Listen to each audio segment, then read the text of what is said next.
చూస్తా ఉంటాం. అంటే మోడీకి జై కొడితేనేమో దేశ విద్రోహులు కాదు, సంఘ విద్రోహులు కాదు, మోడీకి నై కొట్టిన వాళ్ళందరూ సంఘ విద్రోహులే అనేసి వాట్సాప్ యూనివర్సిటీలల్లో పుంకాలుగా రచనలు, కవితలు, వ్యాసాలు వస్తూనే ఉంటే మనం చూస్తూనే ఉన్నాము. మోడీకి బీటలు వారే కాలం దగ్గరలో పడ్డది. ఎవరికైతే గోక్కోవద్దో వాళ్ళతోటే గోక్కున్నాడు, విద్యార్థులతో గోక్కున్నాడు ఎవడు పురపడ్డట్టు చరిత్రలో లేదు.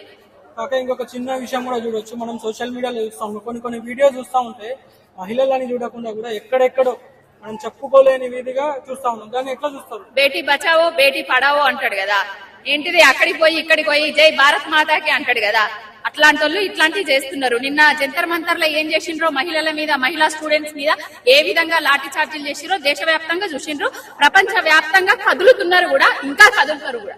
బీఆర్ఎస్ తరఫున మీరు సంఘీభావం తెలపడానికి ఇక్కడ దాకా వచ్చారు. బీఆర్ఎస్ తరఫున విద్యార్థుల ఒక ఆడబిడ్డగా, ఒక బిడ్డకు తల్లిగా అందరి తరఫున సంఘీభావం తెలపడానికి వచ్చిన, అక్కడ పడుతున్న విద్యార్థుల బాధను చూసి చెలించి ఇక్కడ సంఘీభావం తెలపడానికి వచ్చిన విద్యార్థులకు అండగా దండగా బీఆర్ఎస్ పార్టీ, రామన్న, కేసీఆర్ గారు మేమందరం